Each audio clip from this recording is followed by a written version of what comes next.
तो दोस्तों आज हम फिर से आपके लिए लेकर आए हैं देश और दुनिया की सभी ताजा बड़ी खबरें। फटाफट एक एक कर विस्तार से आज आपको बताएंगे, तो वीडियो को अंत तक जरूर देखें। दोस्तों वीडियो बनाने में हमें काफी मेहनत लगी है, तो वीडियो को लाइक जरूर कर दें। जी दोस्तों, पहली खबर में आपको बताएंगे जो बिग ब्रेकिंग न्यूज सामने निकल कर आ रही दोस्तों कि उत्तर प्रदेश के बाद आज मध्य प्रदेश में भी लागू हुआ लव जिहाद कानून। धर्म परिवर्तन कराने पर 10 साल की होगी सजा और 1 लाख का लगेगा जुर्माना। तो वहीं आपको बताएंगे कि कृषि कानून को लेकर पंजाब से मोदी अमित शाह को लगा तगड़ा झटका। पंजाब से 30,000 ट्रैक्टर ट्रॉलियों के साथ 1 लाख किसान दिल्ली के लिए रवाना। मोदी अमित शाह के घर का करेंगे घेराव, बढ़ गई हैं भाजपा की मुश्किलें। तो वहीं आपको बताएंगे कि सऊदी अरब के क्राउन प्रिंस मोहम्मद बिन सलमान ने ली सुअर की चर्बी से बनी कोरोना वैक्सीन। दुनिया भर के मुस्लिम देशों ने किया विरोध। तो वहीं आपको बताएंगे कि प्रधानमंत्री मोदी और भाजपा पर बरसे गहलोत, कहा टिकट नहीं देती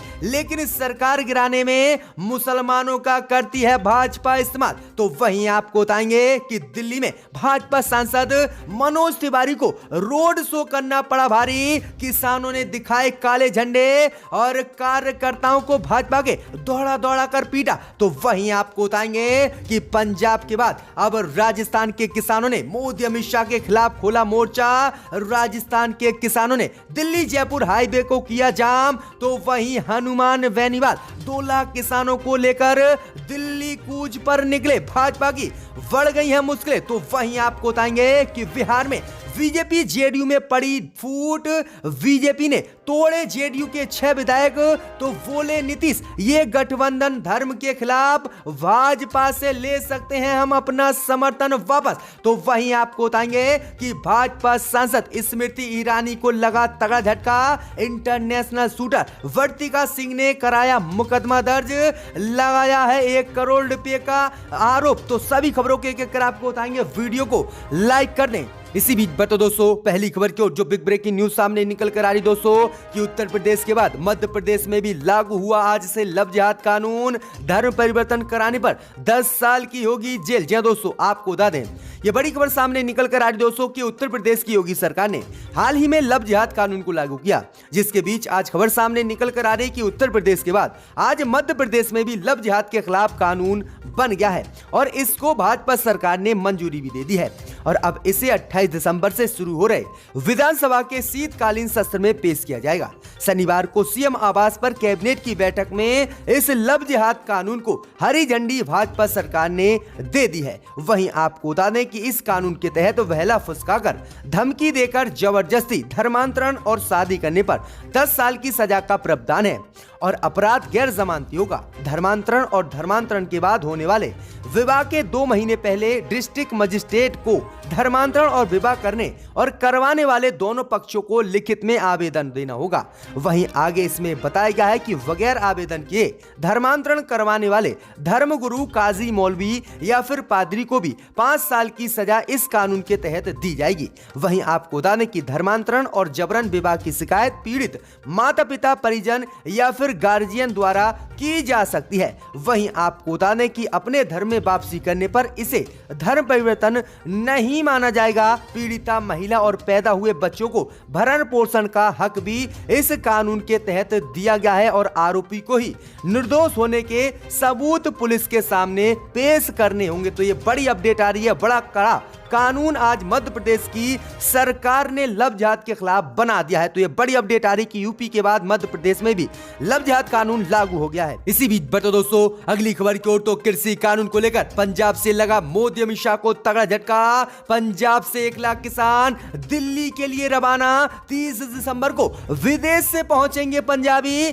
और करेंगे संसद का घेराव। मोदी अमित शाह की बढ़ गई है मुश्किलें। जी दोस्तों, आपको बता दें कि कृषि कानून को लेकर केंद्र की मोदी सरकार को आज पंजाब के किसानों से तगड़ा झटका लगा है।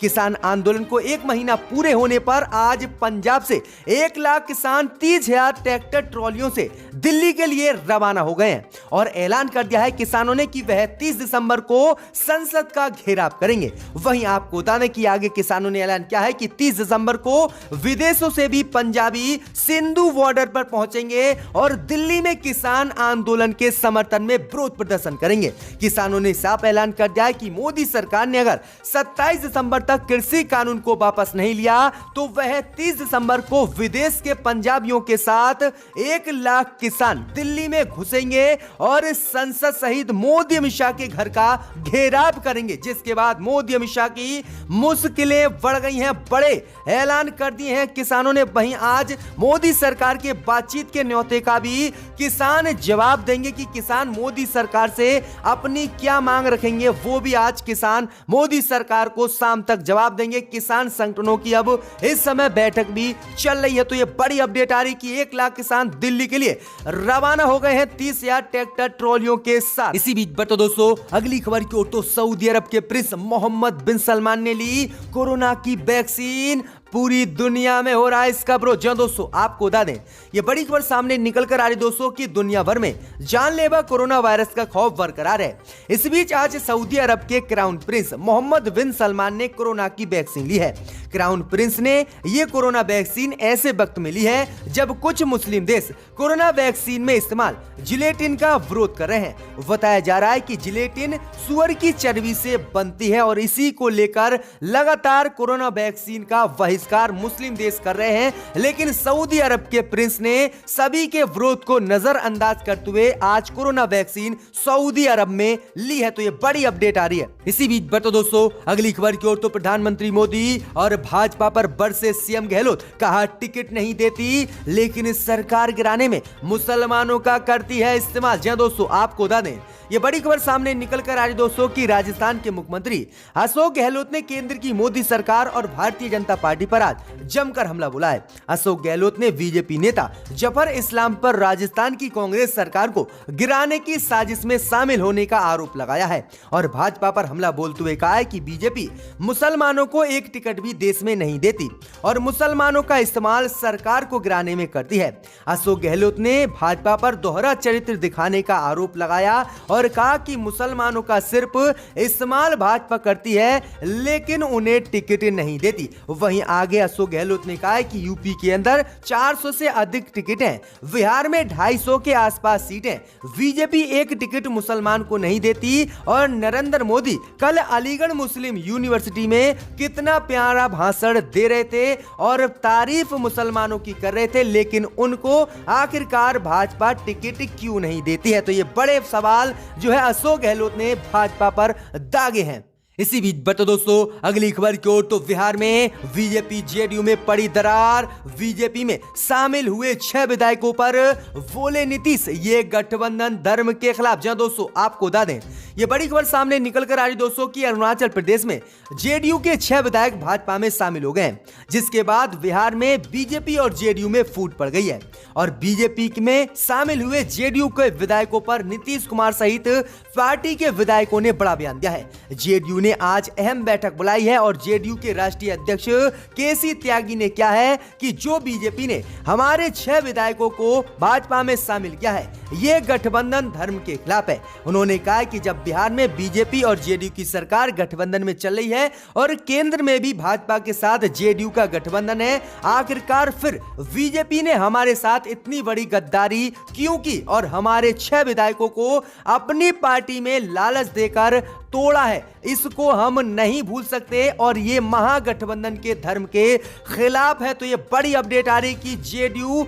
अब भाजपा से नाराज हो गई है और कभी भी अपना समर्थन भाजपा से वापस ले सकती है। तो बड़ी अपडेट आ रही है बिहार से। इसी बीच बता दोस्तों अगली खबर की ओर, तो दिल्ली में भाजपा सांसद मनोज तिवारी को रोड शो करना पड़ा भारी। किसानों ने मनोज तिवारी को दिखाए काले झंडे और भाजपा कार्यकर्ताओं को दौड़ा दौड़ा कर पीटा। जी दोस्तों आपको बता दें ये बड़ी खबर सामने निकल कर आ रही दोस्तों कि इन दिनों कृषि कानून को लेकर दिल्ली में देश के किसान आंदोलन कर रहे हैं और मोदी सरकार से कृषि कानून लेने की वापस मांग कर रहे हैं। इस बीच आपको बता दें कि अंबाला निगम चुनाव प्रचार के आखिरी दिन भाजपा मेयर प्रत्याशी वंदना शर्मा के समर्थन में दिल्ली से भाजपा सांसद मनोज तिवारी ने रोड शो किया, लेकिन मनोज तिवारी को रोड शो दिल्ली में करना भारी पड़ गया। किसानों ने मनोज तिवारी की रैली में काले झंडे मनोज तिवारी को दिखाए और उनकी गाड़ी पर हमला करने की कोशिश की। इस दौरान मनोज तिवारी ने मौके की सियासत को देखते हुए किसानों से बैकआउट किया और बुरी तरह से गाड़ी में बैठकर मनोज तिवारी भाग निकले। वहीं आपको बता दें कि भाजपा कार्यकर्ता और किसानों के बीच हुचताक हुई, जिसमें किसानों ने भाजपा कार्यकर्ताओं को बुरी तरह से पीटा और काले झंडे दिखाकर कृषि कानून का विरोध किया। तो ये बड़ी अपडेट आ रही कि अब भाजपा सांसद सहित विधायकों को दौड़ा दौड़ा कर देश के किसान सड़कों पर पीट रहे हैं। इससे पहले खट्टर सहित कई भाजपा के मुख्यमंत्री सहित विधायक और मंत्रियों को काले झंडे दिखाए जा चुके हैं और उनका विरोध किया जा चुका है। तो बुरे चंगुल में भाजपा कृषि कानून को लेकर फंस गई है। इसी बीच बता दोस्तों अगली खबर की ओर, तो कृषि कानून को लेकर किसानों ने छुड़ा दिए मोदी अमित शाह के पसीने। दिल्ली जयपुर हाईवे को किया किसानों ने बंद। तो राजस्थान से 2 लाख किसान लेकर हनुमान बेनीवाल दिल्ली कूच पर निकले। मोदी अमित शाह के छूट गए हैं पसीने। जी दोस्तों, आपको बता दें ये बड़ी खबर सामने निकल कर आई दोस्तों कि कृषि कानून को लेकर केंद्र की मोदी सरकार का लगातार देश के किसान विरोध कर रहे हैं। इस बीच खबर सामने निकल कर आ रही कि हरियाणा सहित राजस्थान के किसान दिल्ली कूच पर आज निकले हैं। वहीं पुलिस ने दिल्ली कूच से उन्हें रोका। इसी को लेकर किसानों ने आज दिल्ली जयपुर हाईवे को पूर्ण रूप से जाम कर दिया। तो वहीं दूसरी तरफ कृषि कानून के विरोध में किसानों के समर्थन में आए नागौर सांसद हनुमान बेनीवाल की राष्ट्रीय लोकतांत्रिक पार्टी के कार्यकर्ता आज दिल्ली कूच पर निकले हैं। इसके लिए पार्टी जोर शोर से तैयारी में जुटी हुई है। पार्टी संयोजक हनुमान बेनीवाल 2 लाख किसानों के साथ राजस्थान से दिल्ली कूच पर सुबह ही निकल पड़े हैं। इसके बाद उन्हें रोकने की दिल्ली जयपुर हाईवे पर भी पुलिस ने कोशिश की, लेकिन वह पीछे नहीं हटे हैं और हनुमान बेनीवाल ने ऐलान कर दिया है कि वह दिल्ली पहुंचकर 2 लाख किसानों के साथ कल और परसों दिल्ली में संसद का घेराव करेंगे और साथ ही गृह मंत्री अमित शाह और मोदी के घर को भी घेरेंगे। तो यह बड़ी अपडेट आ रही है कि हनुमान बेनीवाल 2 लाख किसानों को लेकर दिल्ली के लिए निकल पड़े हैं। मोदी अमित शाह की मुश्किलें बढ़ गई हैं। इसी बीच बढ़ते दोस्तों अगली खबर की ओर, तो भाजपा सांसद स्मृति ईरानी के खिलाफ मामला हुआ दर्ज। इंटरनेशनल शूटर वर्तिका सिंह ने लगाया 1 करोड़ रुपए वसूलने का आरोप। जी दोस्तों, आपको बता दें ये बड़ी खबर सामने निकल कर आ रही दोस्तों कि इंटरनेशनल शूटर वर्तिका सिंह ने केंद्रीय मंत्री स्मृति ईरानी और 2 अन्य लोगों के खिलाफ मुकदमा आज दर्ज कराया है।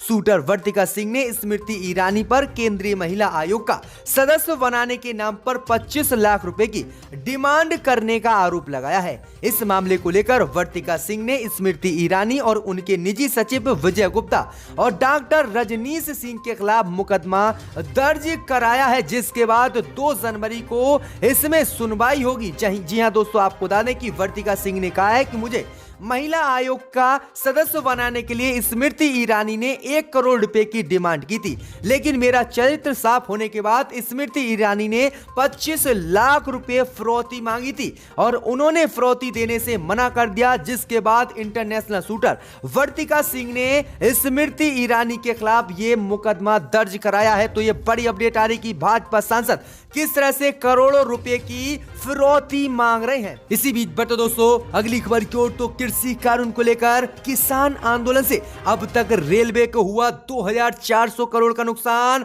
मोदी अमित शाह को झटका। जी दोस्तों, आपको बता दें ये बड़ी खबर सामने निकल कर आ रही दोस्तों कि कृषि कानून को लेकर पिछले 1 महीने से किसानों का आंदोलन जारी है और किसानों के आंदोलन को लेकर रेलवे ने आज बड़ा ऐलान किया है। भारतीय रेलवे को कृषि कानून के खिलाफ जारी किसानों के आंदोलन से अब तक 2400 करोड़ रुपए का नुकसान हुआ है। इसकी जानकारी उत्तर रेलवे के महाप्रबंधक आशुतोष गंगल ने दी है। उन्होंने बताया है कि अमृतसर के बीच रेलवे का पूरा एक हिस्सा कई दिनों तक बंद है। इसके लिए गाड़ियों को तरण होकर गुजरना पड़ रहा है। ये रास्ता लंबा है और इसकी क्षमता भी कम है, जिसके कारण कम ट्रेनें चल रही हैं और खर्चा भी ज्यादा आ रहा है। इसी को लेकर उन्होंने बताया है कि कई ट्रेनें रद्द भी की गई हैं और वह बीते दिनों से चल भी नहीं रही हैं। इसी से अब तक भारतीय रेलवे को कृषि कानून को लेकर 400 करोड़ रुपए का नुकसान हो चुका है। तो ये बड़ी अपडेट आ रही है कि 2400 करोड़ रुपए का नुकसान अब तक कृषि कानून को लेकर रेलवे को हुआ है। इसी बीच बढ़ते दोस्तों अगली खबर की ओर। तो कृषि कानून को लेकर कांग्रेस का भाजपा पर हमला, कहा किसानों को थका दो और भगा दो की नीति पे काम कर रही है सरकार। जी दोस्तों, आपको बता दें कि प्रधानमंत्री नरेंद्र मोदी ने शुक्रवार को कृषि कानून के मसले पर विपक्ष पर जमकर हमला बोला। इस पर कांग्रेस की ओर से आज पलटवार किया गया है। कांग्रेस प्रवक्ता रणदीप सुरजेवाला ने कहा है कि प्रधानमंत्री मोदी सिर्फ टीवी पर सफाई दे रहे हैं, सरकार चिट्ठियों की दुहाई दे रही है, लेकिन कोई भी किसानों का भला नहीं चाह रहा है। उन्होंने कहा है कि ना ढोंग की नीति, ना झूठ का प्रचार, तीनों काले कानून खत्म करे भाजपा सरकार। वहीं कांग्रेस नेता अधीर रंजन चौधरी ने आरोप लगाया है कि पीएम मोदी सिर्फ टीवी पर बयान दे रहे हैं, वो आंदोलनकारी किसानों से खुद चर्चा क्यों नहीं करते हैं। पीएम मोदी द्वारा किसान सम्मान निधि की योजना की किस्त भेजने पर भी अधीर रंजन चौधरी बोले हैं कि अभी बिचौलियां मौजूद हैं और पूरी राशि किसानों तक नहीं पहुंच रही है। तो ये बड़ी अपडेट आ रही है कि अब कांग्रेस ने भी भाजपा के खिलाफ कृषि कानून को लेकर मोर्चा खोल दिया है। इसी बीच बढ़ते दोस्तों अगली खबर की ओर। तो पंजाब के सीएम अमरिंदर सिंह ने किसानों से की अपील, ना काटे मोबाइल टावरों की बिजली। जी दोस्तों, आपको बता दें कि देश भर में विभिन्न मोबाइल टावरों की बिजली सप्लाई काटने की रिपोर्टों के मद्देनजर पंजाब के मुख्यमंत्री कैप्टन अमरिंदर सिंह ने किसानों को ऐसी कार्रवाई से लोगों के लिए असुविधा पैदा करने की अपील की है। मुख्यमंत्री ने किसानों से अपना संघर्ष उसी समय से जारी रखने की अपील की है जैसे वह पिछले कई दिनों से कर रहे हैं। वहीं आपको बता दें कि हाल ही में पंजाब में कई टावरों की बिजली काट दी गई थी। इसी को लेकर देश में असुविधा हुई और पंजाब में भी असुविधा हुई। इसी को लेकर आज पंजाब के मुख्यमंत्री अमरिंदर सिंह ने कहा है कि किसान देश में कैसा ही प्रदर्शन करें, लेकिन वह टावरों की बिजली ना काटें, जिससे कि देश के युवा सहित देशवासियों को असुविधा का सामना ना करना पड़े। तो ये बड़ी अपडेट आ रही है कि अब किसानों का आंदोलन और उग्र होता जा रहा है।